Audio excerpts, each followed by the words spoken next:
Yan. Hi to everyone. Good morning. So, nandito ang Nora. Meron akong ibabahagi sa inyo kung paano gawin yung pre-game guides mo dyan. So, ayan. So, ito yung paano paggawa ng pattern. Kasi yung anong inanok sa inyo, hindi yung paggawa ng pattern. So, dito tayo ngayon sa paggawa ng pattern. So, ayan siya ha. So, ito. Meron ako nito. Ayan. Okay, ito yung bodies, black bodies na track siya. So, ibig sabihin ng black bodies, blocks ay dito lang yung sa sa taas lang. So, ito mayroong siyang hips, yung shape so track ang tawag dito. So, meron ako nito. Ang sukat nito extra small. Pero yung ginawa ko, yun ay medium large. So, ngayon, ano ko lang sa inyo kung paano gumawa ng pattern, no? So, ito meron kayong kanal, meron kayo dito. Meron akong tutorial dyan sa ating channel. So, ayan. So, kailangan nyo ng tela. Ang tela nyo, kung ano yung width, yun ang lapad niya. And then, dapat tupi. Yan. So, limbawa, ang nito ay 60. Dapat itong kapirasong ito 60. 60 rin yung ilalim. So, ito mo yung 120. So, 60. Yan siya. Ayan siya. So ngayon, ito ang pagkuha ng pattern para siya bias, no? So ito yung kanyang pinakagitna. Lalagyan natin ang kuha ng gitna. Fold natin yan. So ayun yung gitna. So ito yung harap, yung walang biak. Ito yung likod may biak. So yan siya. Yan. Yan siya. No? So ito. Ito ang pagkuha niyan. So ayan. So, kung anong haba ng inyong gown, yun yung haba ng ng tela. Yan. So, kung bawa 60, yung 60, pinaka na yung 60, 120, may 90. Kung gusto nyo mahaba talaga, 90 yun. Pero, ang ginawa ko naman na yun ay nilagyan ko ng cut dito sa dibdib. Dito sa front chest niya. Para magkasya yung 60. Dahil kung hindi ko lalagyan ng cut yun, hindi magkakasya yun sa So, para-paraan lang. So, ganito yun, no? So, pagkuha niyan, ipaplat nyo yan. Ipaplat mo yan. Yan siya. Yan. Tasansyahin mo siya. Pero ito yung kanto. Ito yung may biak. Ito yung sa likod. Ito yung buo. So, ilalagyan mo lang siya.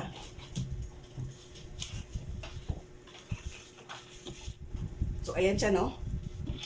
So, ito dahil ito may putol. Itong may putol lang ikaw magkakasya siya. So, ito na yung kanyang back. Ito yung pinakasintro ha. Pinakalahati niya. So, igaganyan mo siya. Ayan. So, hanggang doon. Ngayon, ito, kailangan itong sukat na ito ay sukat ito. Kapag halter, nagbabawas ka dito ng 1 1/4. So, ayan lang 1 inch para 5 1/4. So, ayan. So, ayan siya. So, pagdating dito, kailangan yung sukat na yan, pag itinuwid mo, makukuha mo yung sukat na yun. So, hanggang dyan lang siya. So, ito yung pinaka-hangganan niya. So, susukat ka ngayon ng 5 1/4. 5 1/4. 5 and a half. Ayan, 5 and a half. So, ayan siya. Tama-tama talaga, oh. 1 inch. So, ayan siya, oh. 5 and 6/8. O, yan, 5 and 6/8 siya. So, dito yung, yan. Dito siya. Ito siya. Ito yung armhole ng back armhole. Ito naman ay front armhole. So, ito naman, so, ayan siya.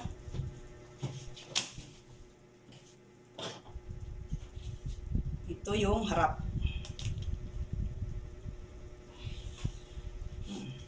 Ito yung likod. Dito yung zipper niya.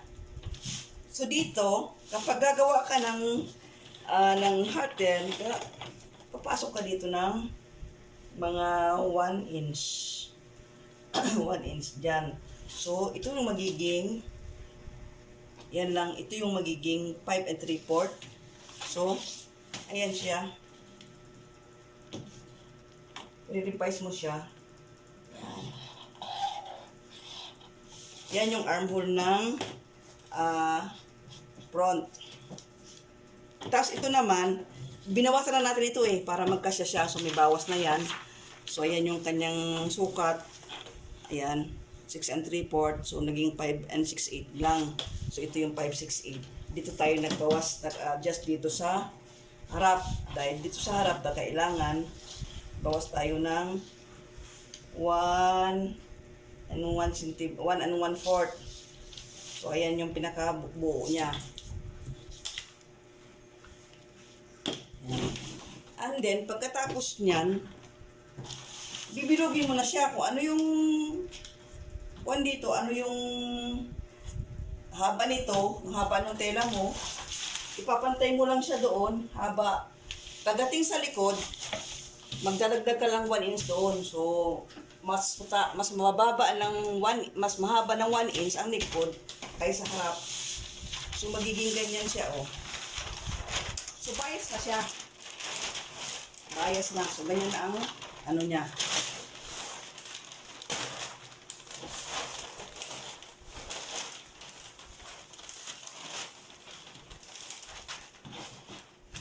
So, magiging ganyan na.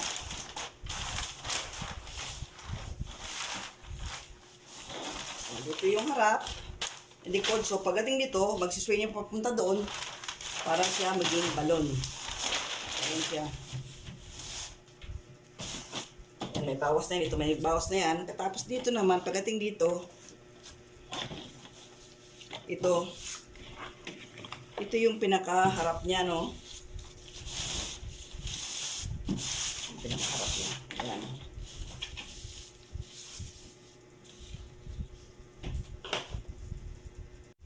So ito yung kaputol, no? Kaputol noon.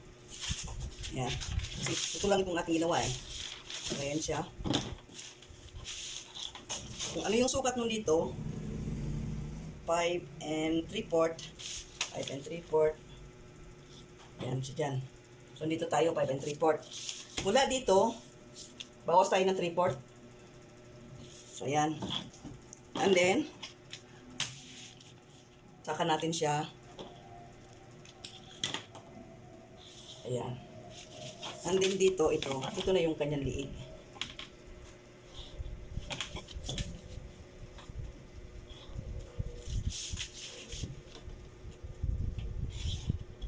Ayan siya.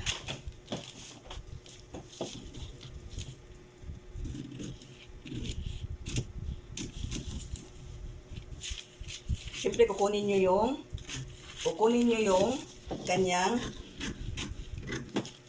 liig. So, ilalagay nyo dito kung ano yung kanyang liig para sa collar. Ayan.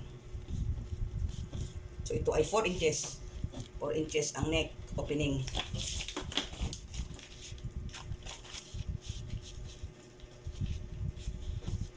So, ayan siya. So, ito na yung inyong pinaka duktong dito. Ayan. Ito, ay magtatapos ka ng panibago bago mo iatas dito. Yan. So, ito yan. Doon naman sa likod,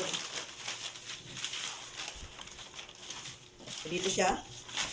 Hindi kakabit mo dyan. Dito naman sa likod. Sa likod,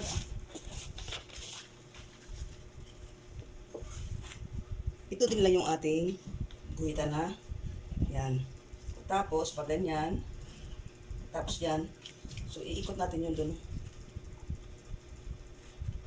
Yan. So, ayan siya. Tubig lang yan dito. Ngayon, ano yung kanyang backwidth dito? Ang backwidth niya ay 5 and 3/4. So, 5 and 3/4 din ang ating kunin dito. So, ayan siya.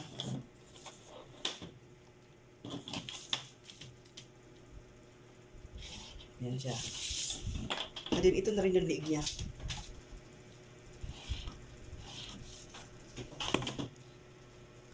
Ngayon, magbabawas tayo ulit ng 3/4 dito.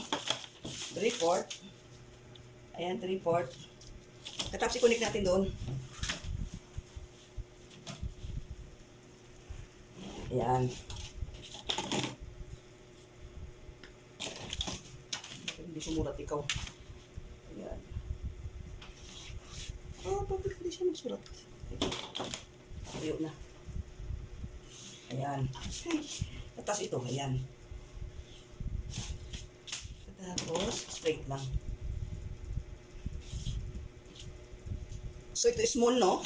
So, yung ginawa ko ay medium large yun. So, mas mababa ng half inch. Mas mahaba ng half inch yung kanyang cut dyan. So, kukunin mo yung sukat nito. Ayan, 3 and 1/8. So, ilagay 3 and 1/8. 3 and 1/8. Nasa na ba? 3 and 1/8. Ang kuha ng neckline. Tignan natin, no? So, diba?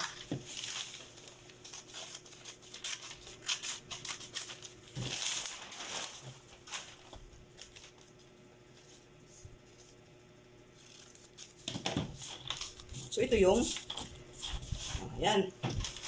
Sana yung kanyang isa. Huwag ka na. Yung likod. Ay, yung harap.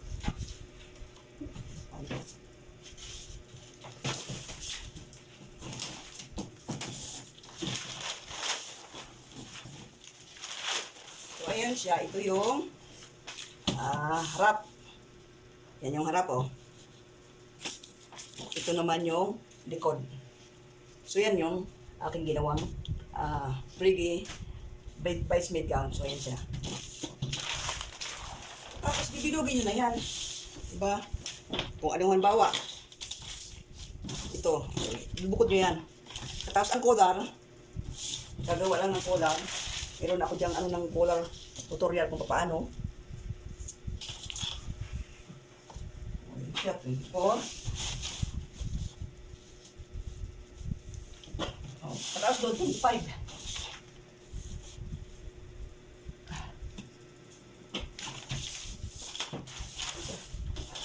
So, pagkat mo, balon siya.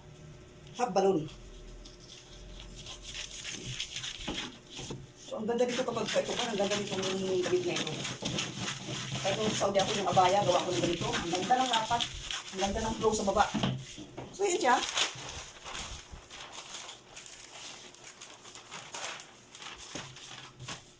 Ito yung likod, ito yung harap. O, ayan. And then, sa likod, siyempre, ayan. Yung tutorial ng collar, meron ako dyan tutorial sa aking YouTube channel. So, ayan. Ito yung pang matuto ng marami. Iti-share ko sa, alam mo, wala nang turo sa akin ito eh. Ako lang naging tukwas niyan. So, iti-share ko din sa inyo. Ewan ko lang sa iba kung paano ang paggawa niya. Basta ganito ako gumawa yan. Iti-share ko sa inyo yung ginawa ko. Hindi yung gaya-gaya ako, kundi yung ginawa ko yan. No? Na talagang ginawa ko na kinuha ng customer, piniting niya, maganda sa kanya. Ayan. So hanggang dito na lang. Bye for now. God bless everyone. Have a good day.